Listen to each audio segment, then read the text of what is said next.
Hey, everybody, and welcome to episode 98 of How I Built It Today. My guest is my good friend and the very first repeat guest, Brian Richards. Now, I need to apologize to Chris Lemma. He's coming up in this season as well, and I told him he was the first repeat guest, but I moved Brian's episode up because he is talking about how he built WordSesh and a new conference called WooSesh that is happening this week, October 18th and 19th.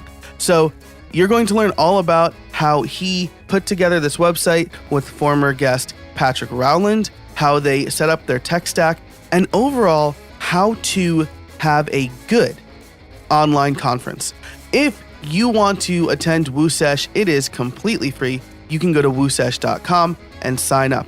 Again, the sessions start on Thursday, October 18th, and they go through Friday, October 19th. So we'll learn all about that from Brian in a second. But first, I want to tell you about a brand new course over at Creator Courses called Build Your Podcast Platform in 3 days. So I have been podcasting for a few years now. My show has grown to over 40,000 downloads per month. Thank you so much. And my website has been an integral part of that.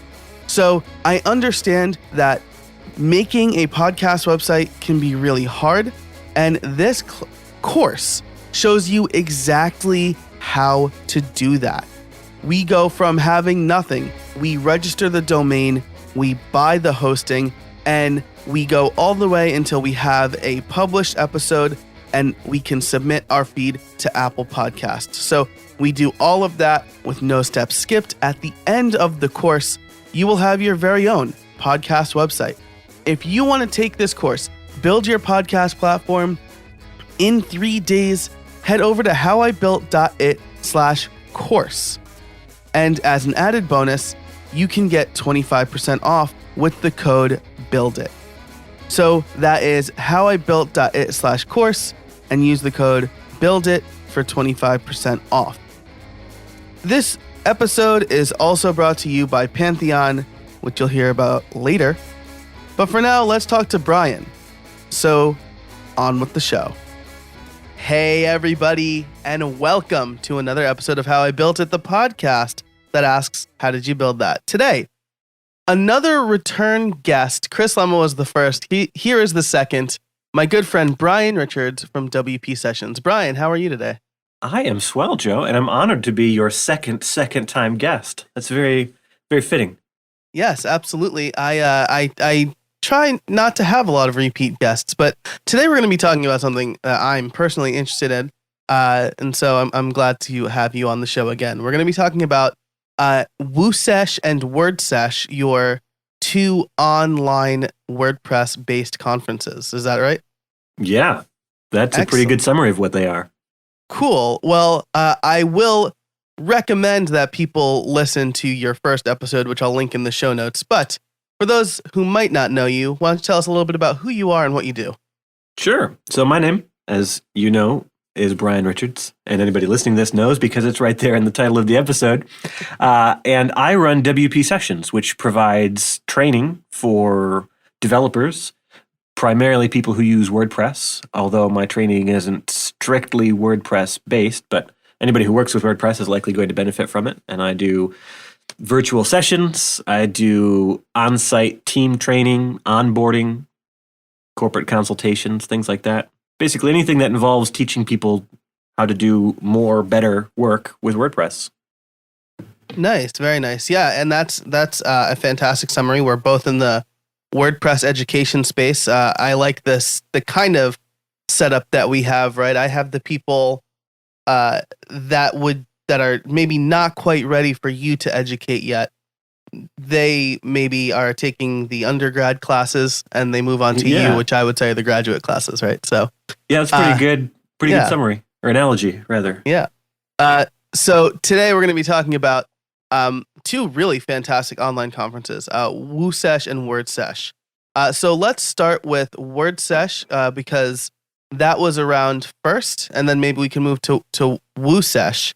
But from what I understand, you're using kind of the same engine to power both of these websites and conferences, right? Bingo. Yep. Cool. And WooSesh was a pretty natural extension of WordSesh, so it does make sense to start there and move ahead. Excellent. So why don't you tell us about WordSesh? Cool. So WordSesh has been around for just over 5 years. This year was the fifth iteration of WordSesh, but it missed a few years in between. And it was started by Scott Bosgard, and he's an awesome guy and did some really amazing things creating WordSesh. And in one small part, it was sort of inspiration and impetus for me to start WP Sessions. And so I was thrilled after year one to be able to help him sort of co-organize and, well, really just to help out wherever I could when he did the second one. And then again with the third one. Then I was completely out of commission for the fourth one. I think that was right about the time that one of my sons was born. And then it had always been too much of a burden. And now he has his own children. And so it wasn't going to happen again. So I reached out to him and like, how can I take the reins? Can I help make this happen again? And he said, how about you just take the torch and run with it? So I said, oh, okay. That would be quite the honor. Because I've been thinking about hosting a conference basically since I started WP Sessions. And originally I was thinking about doing a physical one and then shied away from that, recognizing that it costs just an enormous sum of money to even get a venue, let alone all of the costs that attendees and speakers would have to pay, or that I would have to pay for speakers to get everybody to the same location to host something, even something small. And so I thought, what if I did a virtual event? Which then brought me back to WordSesh. I'm like, I don't want to make my own when WordSesh is around. How about I just try and find a way to do WordSesh more? And so that's when Scott and I started talking again, and he said, here, you take the torch and run with it. So that's basically the how it came to be under the WP Sessions umbrella. Nice. And so two points here, right? As we kind of move, because I do want to ask you about this specific decision. WordSesh was free originally, right? Yep. And it was also 24 hours, right? Oh, yes. Yeah. Yes. I know this very intimately because I was selected to speak one year that coincided with my 1 year dating anniversary of who is now my wife. And we were in the city to see a Broadway play, New York City, to see a Broadway play. And so in order for me to be able to speak at WordSesh, but also be a good boyfriend, I asked if I could speak at like 4 a.m. Oh my goodness. So I did my WordSesh talk at 4 a.m. from a hotel in Manhattan. You're a crazy man.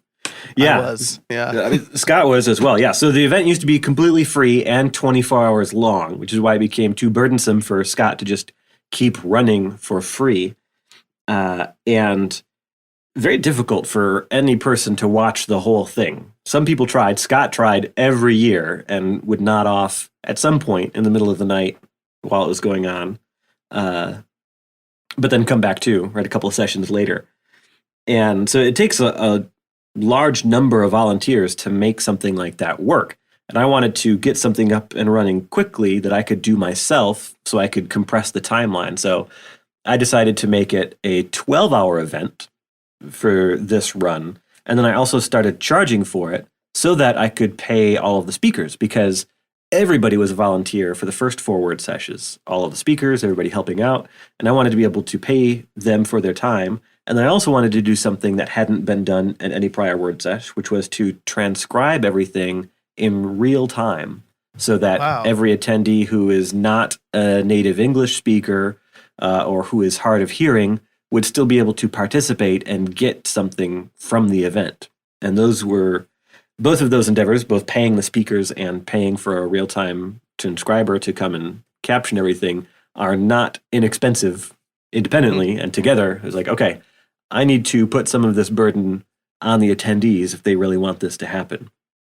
And and I mean, just to add on to that real quick, it's nice that WordSesh was a free event all this time, but I can certainly vouch that nothing against previous iterations of WordSesh, but I think that the quality and the topics were a bit more refined this time around. Yeah. Well, thank you. Yeah, there were a lot of really good talks in all of the previous 4 years. But it takes a lot of work to fill 24 hours. And one year, they actually had 2 separate tracks running for the entire 24 hours. So there were 48 hours of content that came from that one, which means lots of panel discussions, which are interesting and useful in the moment, but don't really have a lot of shelf life or repeat viewability. And so I wanted to make something that was a little more curated from beginning to end. And so I tried to I surveyed all of my customers beforehand to figure out what sort of things they were interested in learning about in the next 4 to 6 months. And then I sought out speakers who could talk about those things and came up with a schedule that I thought flowed pretty well together. So there were usually of the 12 talks, there was usually a pair between the two. So I had one where Carrie Dales was talking about 10 keys to freelancing success. And then the one right after that, Nathan Alote talked about what clients really want and how to get to the business needs behind the ask and then be able to deliver the services they actually want. And then other ones paired together really nicely like those. So that was a lot of fun to do, to figure out the topics that people wanted to hear about, then find the people who I thought were the best to cover those topics, and then to arrange them in the schedule in such a way that they sort of built upon each other, but would still allow somebody to only be able, if they could pop in for just a couple hours, let's say, to watch something that was relevant and useful, and then be able to come back and watch the recordings later to complete the experience. Nice. That's fantastic. And I think it flows well into kind of what sort of research did you do?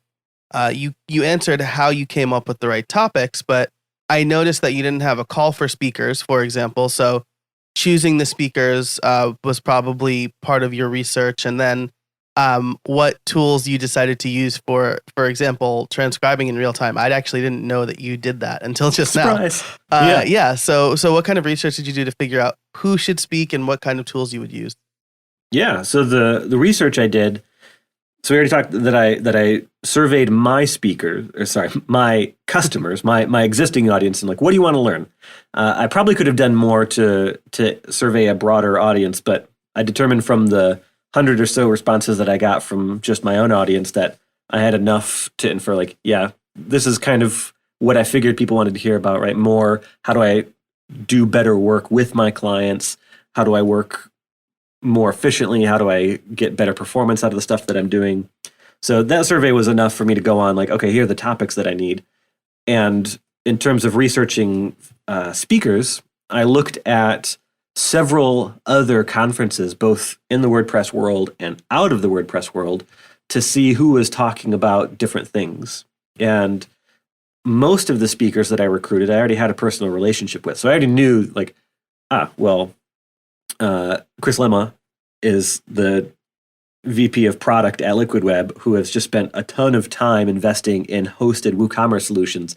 Pretty sure he's going to be a smart match for this e-commerce talk that I need.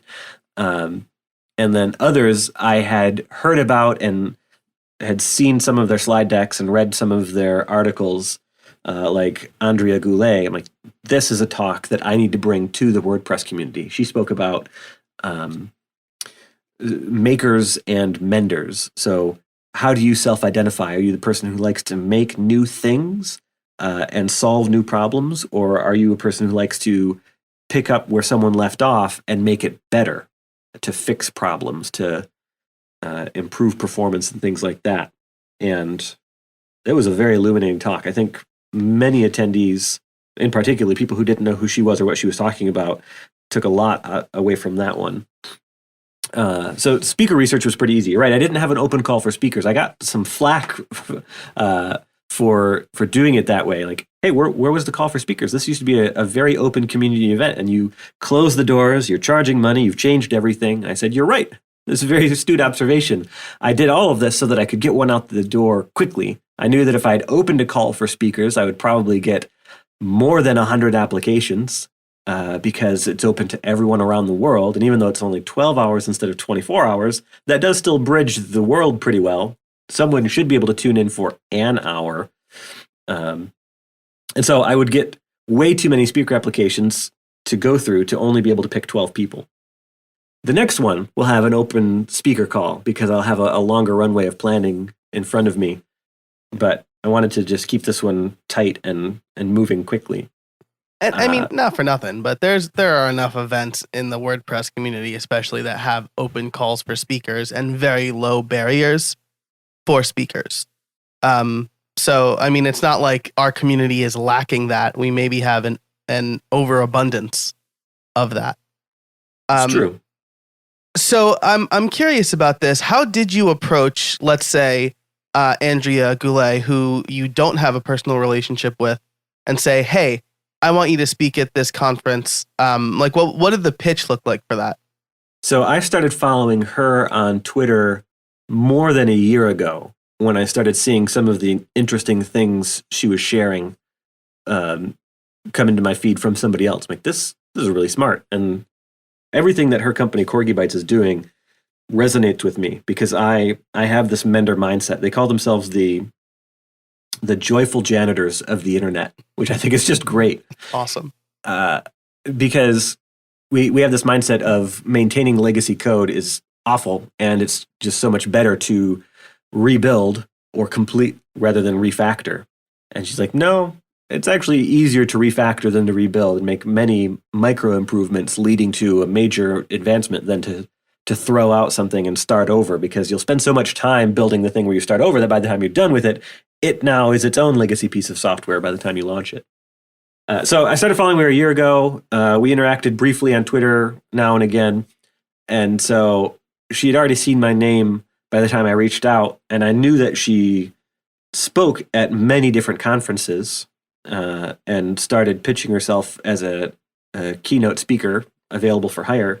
So I said, perfect. I have a virtual event, and you already have a talk that I think is exactly right for my audience, maybe with a couple of minor tweaks here in the middle.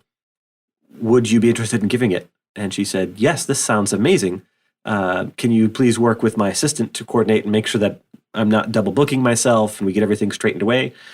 And that was it. It was super easy. Wow, that's great. I'm sure it probably didn't help that you did decide to pay your speakers, which I would also like to ask you about that, right? Because I know, again, in the WordPress community, WordCamps, it is all volunteer for speakers, and it's a nice way. I speak at WordCamps every year. It's a nice way for us to give back, but it'd also be nice to get paid for a speaking gig. What was your decision behind that? I didn't want to ask anybody to work for free, particularly if my event was going to be making me money. Mm-hmm. My goal with the tickets was to at least break even, hopefully make some money. And in the end, I did. I think I came out a few $100s ahead of my expenses. So it doesn't really cover my time, but it covered all of my expenses, and I felt pretty good about that.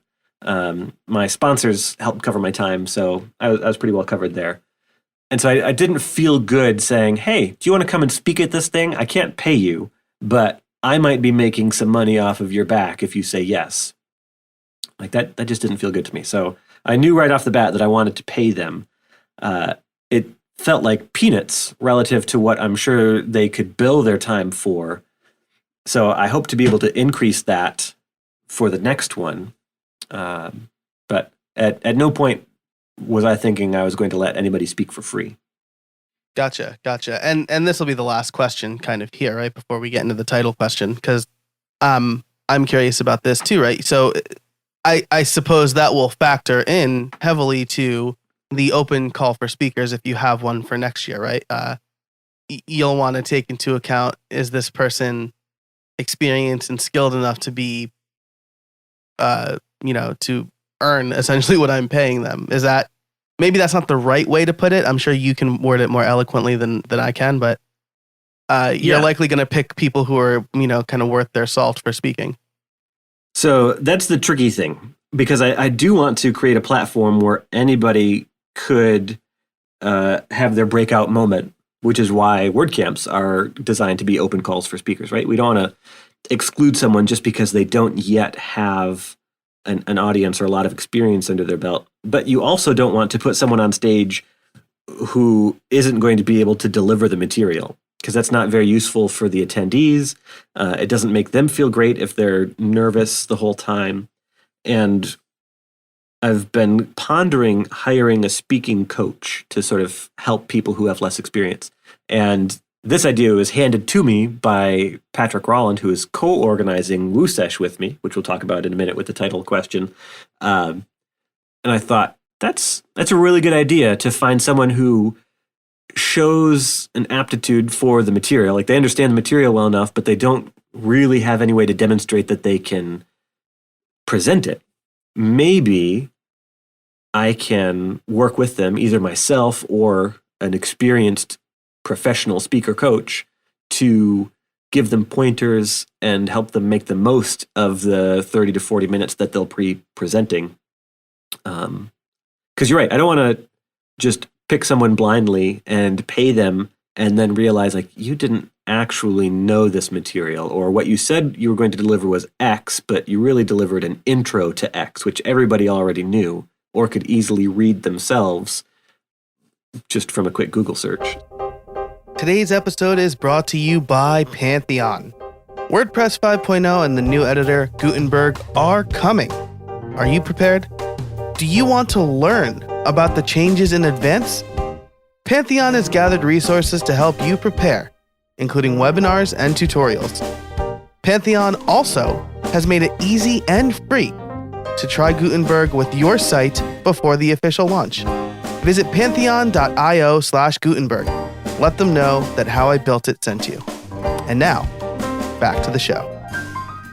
I remember Patrick, I know Patrick, and we were talking about, kind of coaching speakers. WordCamp DC in 2017 had a mentorship program that I thought was excellent. So they asked me and a few other experienced speakers who were going to be speaking at WordCamp DC if we wanted to mentor a new speaker.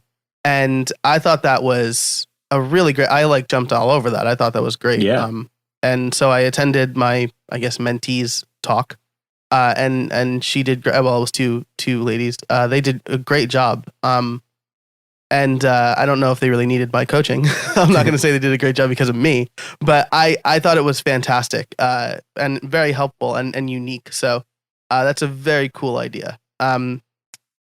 Cool. So let's move into the title question. I think we have a lot of really good background information. We didn't touch on kind of why WooSesh. So maybe as we talk about how you built WordSesh, we can transition into moving that over and using the same engine for WooSesh, if that makes sense. Yeah. And I can answer why WooSesh came to be in about a sentence. Cool. WordSesh was so popular, and I had so many requests for more e-commerce content that it was a natural extension to say, well, let's make another Sesh event dedicated wholly to WooCommerce, because so many people were asking for that. And ta-da, now WooSesh is a thing. Nice. Very nice. Cool. So with both of these sites, let's talk. How did you build them? Yeah, so they are both powered by WordPress, which makes sense because they are for WordPress-based conferences. Mm-hmm. I used the WooSesh is slightly different because of a really cool opportunity we have where WooCommerce is actually sponsoring the event and therefore underwriting the cost for every attendee, which is awesome. Yeah. So that's actually a much simpler stack. It's just a nice, clean WordPress site with a simple single registration form where you provide your name and your email and you're in. And so long as someone attends the event live, any part of it, they will have links and access to all of it. So if you could only come to one session, you can still get all 16 from both days for free because you took the time to participate live for one. And then afterwards, once it's all done, we'll switch it over to the system that's powering WordSesh, where it'll actually be $200 a ticket, which is still a steal for the speakers that we have and the topics that they're covering, and the freebies that you get for attending. going back to WordSesh. So it is WordPress with WooCommerce with the memberships add-on and then the teams for memberships add-on on top of that. And then the MailChimp for WooCommerce extension to push everybody over to MailChimp. And so that's the stack for the site itself. And the reason I went with memberships and teams for memberships is because I didn't strictly need tickets for what I was doing. I was selling tickets, quote unquote tickets, but really I'm just selling access. And I wanted a really nice, simple UI where someone on a team could say, I've got 16 people who want to watch this thing. They register, and then I wanted to make it dead simple for them to get everybody else on the team in. And maybe it's 16 people because they are, say, the office manager and they're not going to watch. Maybe it's 15 people plus them because they're the CTO and they are going to watch. And the memberships add-on for WooCommerce, well, the Teams add-on for the memberships add-on for WooCommerce does this beautifully, where you can set it up a bunch of different ways, but the way that I needed it, that I just described, it handles flawlessly. So a person can buy the product and type in the number of seats that they want to buy, and then once their order is complete, they're shown a link that they can use, a page rather, with a link that they can just share internally, like via Slack or email, say, here, click this and register yourself. Or right beneath that is a form that they can use where they can type in the email address for each person they want to invite, and each of those people get an email with that link that says, here, click here to register. But it also gives them the opportunity to track of the people that I invited who has not yet filled this in. And then they can eject people, like if they invited somebody but they no longer belonged, or to regenerate the link, like if they shared it but it accidentally got out and other people not on their team were using it, they can eject those people, generate a new link, and makes it just really easy for them to self-manage. Yeah, that's great. This is by the folks at Skyverge, right? Correct. Yep. Yeah. So I mean, they do brilliant work anyway. Yeah. So awesome. They know what's up, and it also made it easy for me to register people in the admin area because I did local viewing parties this year. I made that an official sort of not really sanction, but I promoted local viewing parties from the website this year, and anybody who's hosting a viewing party needed to have free access. So I just created a team that was viewing party hosts and invited all of my hosts to that team, like in no time at all. It was super duper simple. And so that's what's powering the WordPress side of things. And then for the event itself, I used Crowdcast, which has been around since the beginning of WordSesh, actually, but has improved leaps and bounds every single year since. And so what started as a wrapper for YouTube videos with chat on one side and audience polls and survey below, now they do their own embedded streaming video service, and they have just a lot of really nice features for organizing an event like this. So I was able to create an event for WordSesh, create multiple sessions in the schedule for each of the different presentations that were going to happen. And then as I moved from one to the other, just before I'm about to go live, I can summon everybody to the room that I'm in. So if somebody were to linger behind, which I encourage so they could keep chatting, I could bring them to the live room once it was time for the broadcast to start so they wouldn't miss anything. So Crowdcast is a fantastic service. And then when it was all over, I was able to archive it, export all of the video, upload it to Vimeo, put it right back on the site so that people who bought a ticket after the fact can come back and easily watch the recordings without having to bounce around that UI. And then also upload it over on WP Sessions, because one of the perks of being a member at WP Sessions is you would get access to all of this conference content for free without any extra effort on your behalf.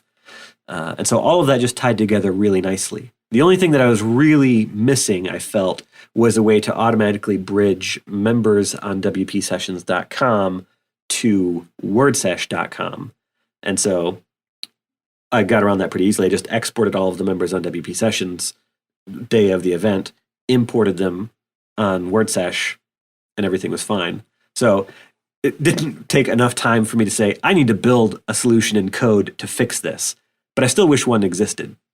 I also wish that existed. So, dear listeners, here's an opportunity for you because I wanted to set up a forum for creator courses called just hub.creatorcourses.com. The only thing on the site was forums, and I wanted any student who registered for a course on Creator Courses to automatically have access to the completely separate forums without having e-commerce, LMS, and forums all in one WordPress installation. And unfortunately, there was not an easy way to like share databases between like two WordPress installations easily. So I too wish that existed. I looked into coding it myself and I thought this is too much work for me to do alone when I'm trying to run an online courses site. So yeah, this is two very good use cases I think we're talking about here. So smart people out there, you know, build that and then come on my show and tell me how you built it. That's right. Two questions, two follow-up questions here. So you mentioned it's powered by WordPress and memberships. Memberships is a plugin specifically for WooCommerce, right? I don't know if you said that you were using WooCommerce as the e-commerce side. Correct. I did not write that down. Okay, cool. And Crowdcast. The last time I looked at Crowdcast, you could only export in like standard definition. Has that changed? That. Yep. So you can export the full high def.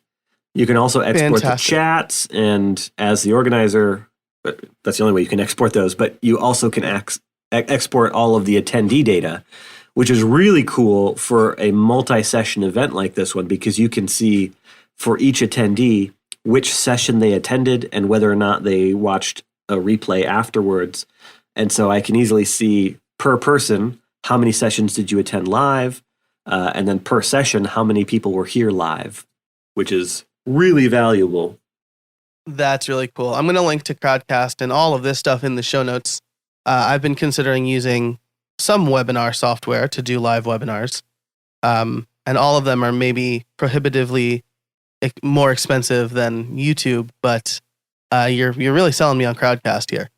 Yeah, they're all missing like one feature that I want. Crowdcast has almost all of them. The only place that it falls short for me for being a perfect solution for everything right now is that it has its own separate authentication. So I can embed it on my site, and I can create unlisted events so that only my members can see them to register for them. But it is weird that they have to log into my site and then log in a second time into Crowdcast. And I've been chatting with their devs about some sort of single sign-on mechanism to streamline that process. And I've gotten at least as far as being able to pre-populate the login with their email address. So it saves them one click, which is nice. Gotcha. Yeah, I think that was something that I also really would have liked to see. You know, I would love to have webinars like behind some sort of paywall after the fact, or but have it as open as possible, which is why I continue to use YouTube. Because you can do unlisted and send links, and then people don't necessarily have to log in. But in any case, that's for a whole other show. And we're coming up on time, and we have barely talked about, well, I mean, we have touched on WooSesh a bit, but I would love to know your plans for the future of these two events. So as we record this, WordSesh has happened, WooSesh has not. Yes. And I think another maybe piece of context here is that WooConf, which is perhaps the biggest in-person WooCommerce conference, which generally happens every year, did not happen this year. So what are your plans for the future of these two events? Yeah, so WooSesh itself is still in the future. So that's sort of the very first part of my future plans is let's see if I can take this sesh model and repeat it a few times to make more niche-focused virtual conference events without doing so many that people are like, okay, I'm tired of these. I think like 3 or 4 would be just about right. So one per quarter. Right. WordSesh will be broadly useful to just about everybody, and then the other ones would be pretty specifically useful to, like in WooSesh's case, people who use WooCommerce. We can go much, much deeper into that topic. And So WooSesh this year, I kind of glazed over this, is October 17 and 18. And I am pulling that up in front of me just to make sure that I didn't botch it. It's actually 18 and 19. I did botch it. It's October 18 and 19. Excellent. Jeez. Who is this guy? And this one's fun because it's 2 days, probably 10-hour days when they're done, but 8 presentations each day. Day 1 is focusing on store builders, so people who are comfortable creating an e-commerce store that don't necessarily know any code. So you just pull all the correct plugins together, set up the hosting, get everything dialed in, get all the products in. Day 1 is perfect for you. It's also really valuable for people who do code because it talks about maintenance and earning more with copywriting and things like that. And then day 2 is for coders only. So web developers, talking about performance testing and speed, building better user experiences, creating your own quality extensions. And so I like this because it allows me to hit a larger audience and really dig into a particular topic. So I've been talking to other people about other sesh events, 8 to 10 hour day, full day long virtual conferences, because this is a very easily repeated formula for what I've built here. Things transfer pretty well. And then for the events themselves, for the ones that do well, like WordSesh already has, like WooSesh is shaping up to, they will become an annual staple. So every summer we'll have another WordSesh, every fall perhaps we'll have another WooSesh, and so on. And then they may even perhaps spin off physical events. I haven't shut the door on that completely. I don't think I'll ever do a completely standalone event, but I've talked with other conference organizers about maybe having an add-on event attached to those, which could be pretty cool because it's not super costly for someone to say, I'll stay in that town for one more day so I can get this other content, compared to saying, I'm going to buy tickets and get a hotel room and travel halfway across the country or halfway around the world for a 1 or 2 day event and then leave again. Right, yeah. And I mean, that was something that Brian Krosgaard from Post Status ran into, right? Exactly, yeah. Yeah. Very easy to get people to say, who are already going to WordCamp US, yeah, I'll stay an extra day for Post Status Publish. Much harder, but not impossible, for them to also say, I'm going to come for a 2-day standalone event in a random part of the year all by itself. Right. The value's there, but it's a lot harder for people to go, is it though? Right. Yeah. And then afterwards exactly. they go like, oh, I wish I was there. Like, right. We wish you were there too. Right. I certainly went to both. I actually think I got a lot more value out of the second year. Same. The standalone one had a lot of really good stuff. Yeah. In any case, that's perhaps something I should have Brian Krosgaard on to talk about. He'll be my 3rd repeat guest. So as we wrap up here, my favorite question, maybe the subtitle question, do you have any trade secrets for us? I have so many trade secrets. How many can I give you? As many as time allows. So, okay. Yeah. My first trade secret, we touched on this earlier in the episode, is people's is people's. So if you want to talk to somebody about something, if you think, man, they seem to know a lot about this, I wish I could know what they know, talk to that person. More often than not, they, another rational thinking human being, like helping people. Particularly if there's somebody who is giving a talk or writing a book like that. That's a very clear indicator, like this person likes helping people. Do not email them and say, hey, could I pick your brain maybe? Could I take you out for a cup of coffee? They will probably just ignore that email. That is very low value, very low effort. Instead, email them and ask them a specific question like, hey, Joe, I really like your How I Built It podcast. I've been thinking about podcasting for a while. How important would you say the hardware is? And is there a specific microphone that you would recommend I buy? And perhaps a cheaper version of that because I don't know if I'm going to stick with this. That is a very easy question for you, Joe Casabona, to answer. Be like, I like these 2 microphones. Here's one that's higher in price. Here's one that's lower in price. You won't be disappointed with either of them. And then just move right back on with your day. You could even email that person again and say, thank you so much for the recommendation. Do you also have a recommendation for blank?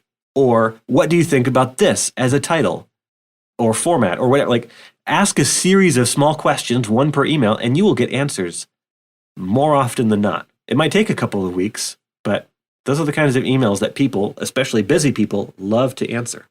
Yes, and the person being asked, they don't have to spend the cognitive load on what is this person really asking me? Like, I don't understand their question.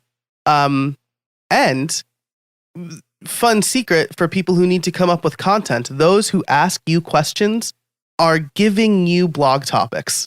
Yes. Yes. So, if you have to answer for one person, consider writing it as a blog answer for many persons. Yeah, exactly.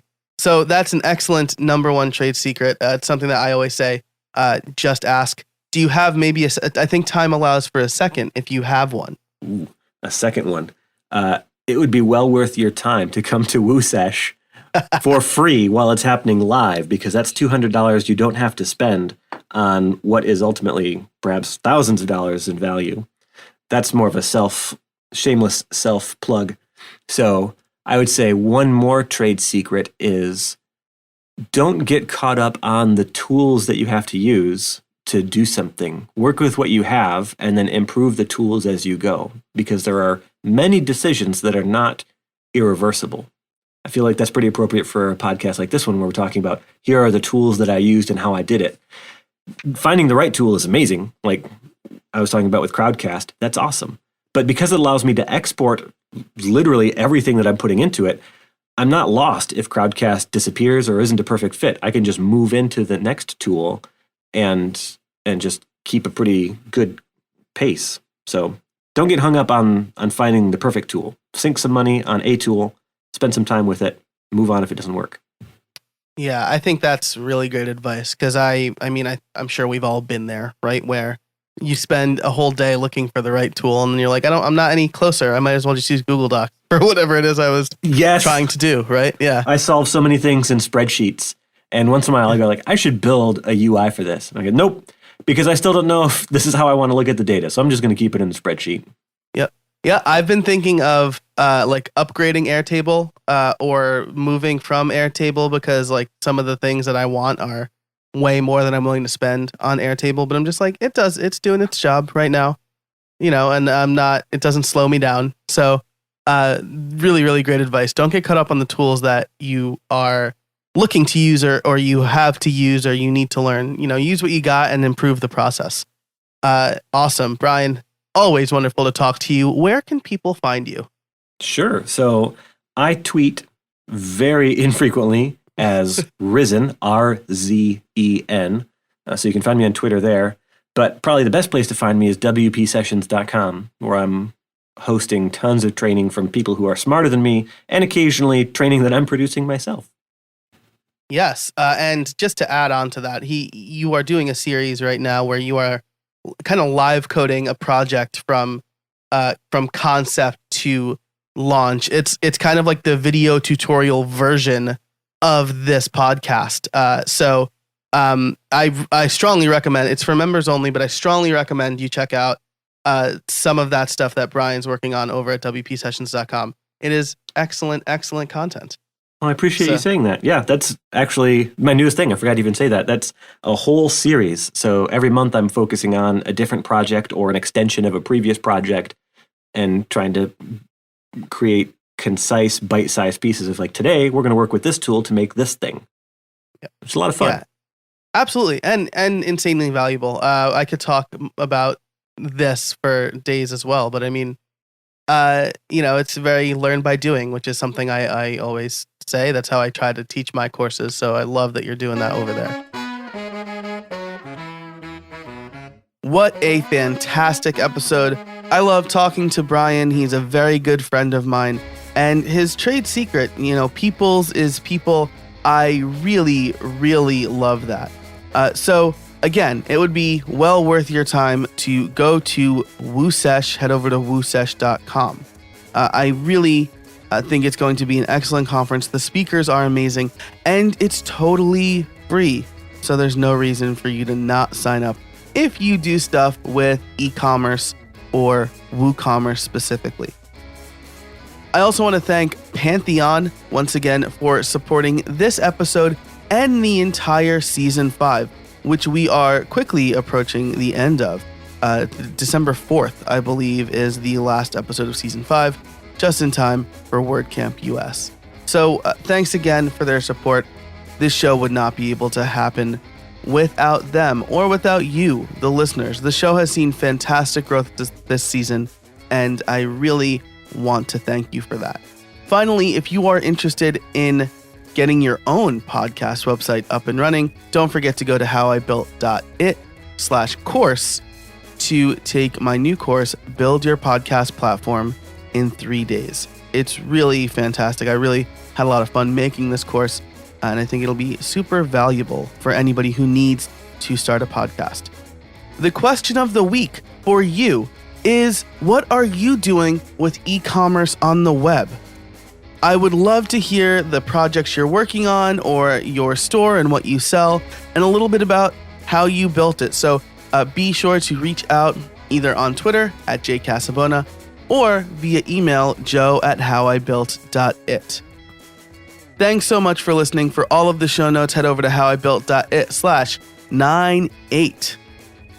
And until next week, get out there and build something.